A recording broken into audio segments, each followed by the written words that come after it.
Right, hey, this is Sean, and I am doing a little instructional video. Before we get talking, this is an instructional video, it's not a practice video, and there will be potentially some distractions, but I'll keep going. And what we're going to essentially get to a little bit in this video is kind of the introduction or the precursor to understanding the bandhas, which is kind of this elusive yoga concept. And I like to draw it into a little bit of the modern anatomy and the modern understanding of things, but also with this emphasis and this reminder as to what yoga is and what the purpose or the intention of some of these practices were in terms of yoga, right? Yoga is the practice of focus and the many different ways to practice focus. But in general, yoga seemed to be concerned with that which distracted you from focus. So what better thing to focus on than the thing that is most likely going to distract you from focus? And that was our agitations of our mind when we became agitated. Yoga asana is a great way to explore that. And your breath practice is a really important part of helping to understand those agitations that are going on inside the body. The bandhas seem to particularly be invested in, and specifically the three bandhas that line the central line. Just to be clear, there are more than three bandhas, but when we're talking about the bandhas, typically in an asana practice, it's the three that are going along the central line, and I'll have later videos that will break down Mula Bandha, Uddiyana Bandha, and Jalandhara Bandha more closely. This isn't really about that. This is the entry to trying to understand the feeling that happens in our practice when we breathe and what kind of sensations we're trying to feel. And then when we start to move into harder asanas and harder practices, we're still trying to focus on those sensations and learning how to minimize our distractions and minimize the agitations that are going on in our mind. The primary place of concern of the bandhas seem to fit along an anatomical line called the deep fascial line. The deep fascial line starts down in the feet, wraps across the bottom of the feet, goes behind the calf, goes all the way up into the adductors, into the pelvic floor, and then from the pelvic floor, it rides the structure right down the middle. And it connects to the diaphragm, it connects to the pericardium, it connects to the hyoid muscles in the neck, and then it comes out and it's more external on the masseter. You can feel it right here on the outside, that tension that we carry in our jaw. And what's sort of particular about this line is that it responds pretty dramatically to a stressed person or somebody about to experience or who is experiencing stress in some way. It tends to be a little hyperactive. And we're trying to get a sense of that when we breathe. We're trying to see that hyperactivity, and that line happens to correlate to that, and it happens to correlate to Mula Bandha and Jalandhara Bandha and Uddiyana Bandha. And I said that out of order, but you get the idea. And I want to be able to experience or feel that line, but that line is outside of and is not plugged into the part of the nervous system that we feel. For example, if I, get hurt, say in the bicep or something, or tricep or something more external like that, I would feel that pain very directly. The way that I would feel injury in that deep fascial line, like the psoas or the pelvic floor or anywhere along that, is just like an overwhelming sense of fatigue, potentially a little lack of grace in movement and that kind of thing. You wouldn't really necessarily feel it very directly. You might feel pain in other parts of your body that may not actually be injured. It might be something going on with that internal space. And so again, really important to understand that that's what we're working with. So a not so ancient practice. These are mini lacrosse balls. I prefer them because they're smaller and they get to where they need to go. For me, I don't necessarily think that people should jump ahead to something so hard. If you need something softer, by all means, there's plenty of products out there that are a little bit softer, and then you can work your way up to something as hard as these.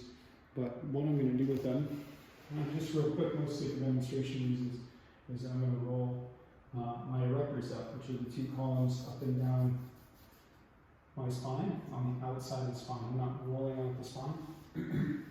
And I'm particularly concentrating on the area that's easier for me to work with, which is that thoracic spine. And I'm going to roll that out before I do this breath practice. And one of the reasons why, I'm going to start at the top while I explain this. And I'm going to start to roll, say, up and down, and just kind of feel for areas of tension.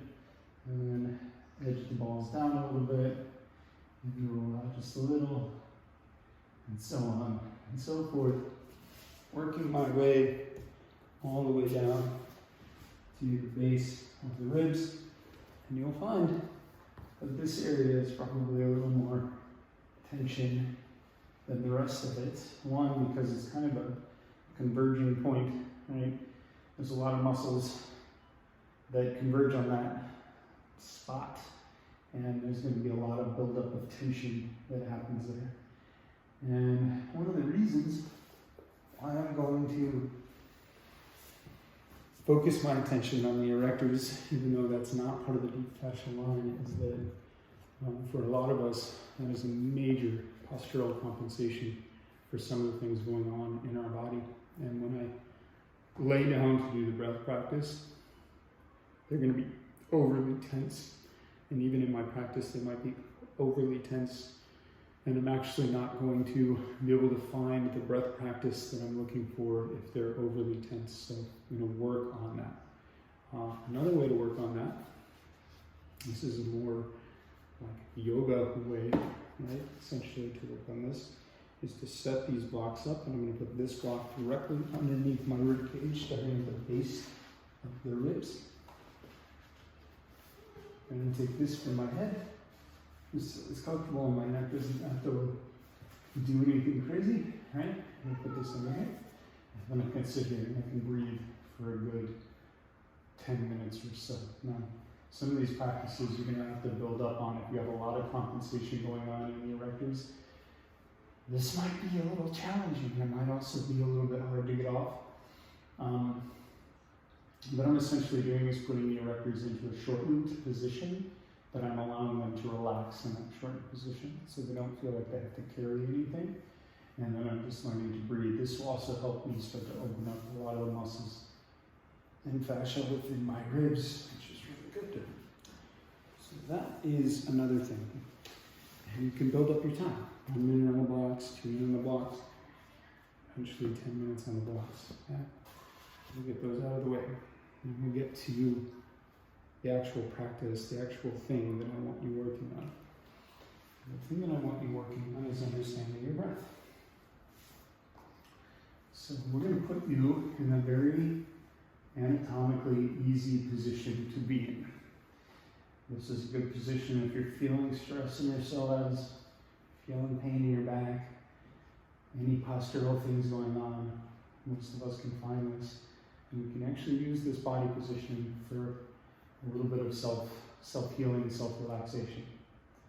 When I'm in this position, I'm going to play with body position a little bit first. So I can either tuck my tailbone, or I can untuck my tailbone. So I can go into posterior tilt, or I can go into an anterior tilt. I can go back and forth and kind of feel the difference. And you'll notice that 2 of these positions require effort. And then somewhere in the middle, there's a space where it doesn't require a whole lot of effort. That's where we want to find our pelvis. And what's more is, for most of us, what that means is that if I put my hands on top of my pelvis and I feel the peaks, the mountain tops of my pelvis here, and then I look for my pubic bone and I tilt back and forth, the pubic bone should sit, in terms of altitude, just slightly below the crest of my pelvis there. With some variability. Do not take this dogmatically. Some of us are very different in our bodies. There might be a little bit of variability there. primarily I want you looking for, am I clenching my glutes? Am I clenching my pelvis? Is my pelvic floor clenching anyway? Find that position the best you can. The next thing you're going to look for is the peaks of the ribs. A lot of us, especially if those erectors are clenching, it's going to kind of pull our ribs, and suddenly we're going to have these sort of mountaintops sitting out up here. I'm going to push them down, okay? And I'm going to try to lengthen out my spine on the mat. And then again, rocking the pelvis, also looking for a little bit of a gap here to honor the natural curve of the low back. I don't want the low back pressing to the floor, and I don't want it lifting up for this particular exercise. I don't want it lifting up too high. And I want it to be, again, find that neutral, get the ribs down, lengthen the neck, tuck the chin, okay? Lengthening the crown of the head, lengthening the spine, like you're pulling the spine up, just like we would in our practice in a sense. And then I'm going to feel. I'm going to use my hands to feel.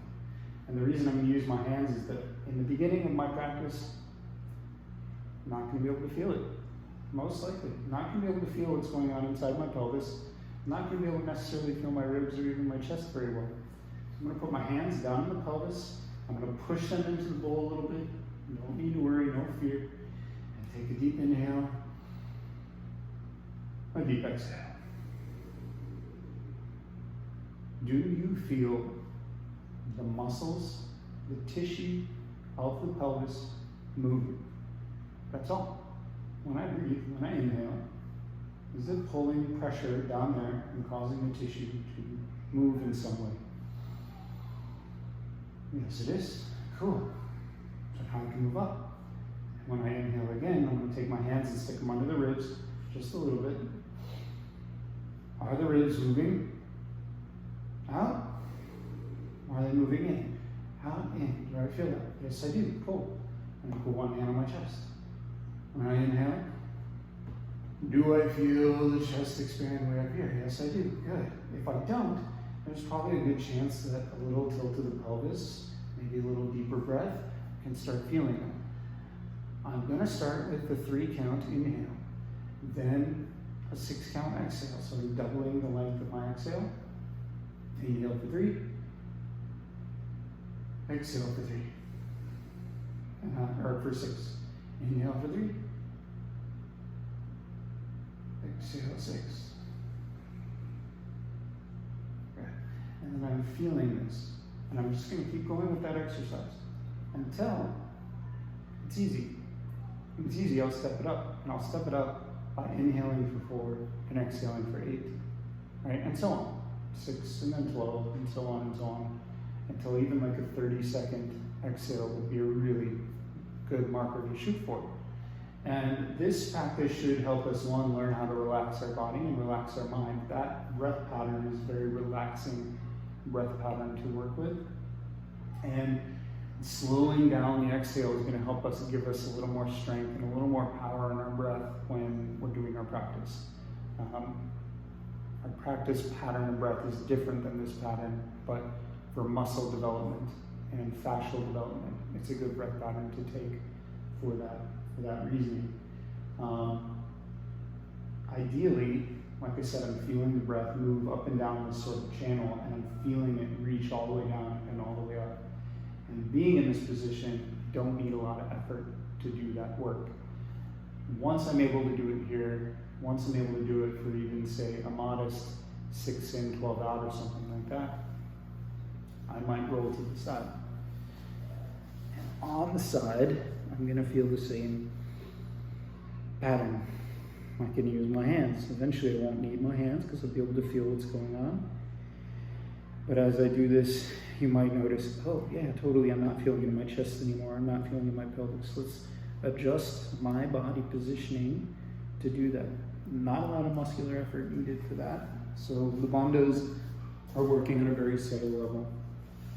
Some other videos will work with some engagement principles so that when you're working with harder movements and harder body positions, you can use those engagements to find that correct tuning of the body so that you can feel chest, ribs, pelvis moving during the breath constantly, no matter what. I'm controlling those internal agitations And at the core, that's where my focus is. The asanas are just a way of like implementing that distraction, and then this breath practice being the thing that I'm like, that's my intention, that's my focus. That is my focus because I'm trying to understand when I'm agitated. And when I'm agitated, I'm not thinking clearly. 100% of the time. Even if I'm right, I'm not thinking clearly. And that's really, really important to understand where we're coming from as yoga practitioners. Yeah? So again, the intention of this video is not to lead you through a practice, but to give you some tools to help you develop your practice. So hopefully you can sit down and do this breath practice for 2 minutes every day, 2 minutes every day, and then 3 minutes every day, and then build it up to 10 minutes. And then do it on your side, right? And then stand up and go through sun salutation, Surya Namaskar, go through it, and try to implement what you're feeling, what you're learning in here. And I encourage everybody to grab a notebook, grab a journal, sit down, write down what your thoughts and feelings are on this exercise, play with it and play with it and play with it and play with it. So much of this can't be put into words, guys. It's about you doing it. You have to do it. If you're not sitting here and you're not doing the work, these concepts are never going to come in and make any sense, right? So I encourage everybody to do that. Don't get discouraged. Be playful with it. Don't be dogmatic about it. Keep engaging. If you have any questions, concerns, you can reach out to me. You can reach out to Emily. Reach out to your favorite yoga teacher and engage the conversation a little bit. I hope you enjoyed the video. Thank you very much.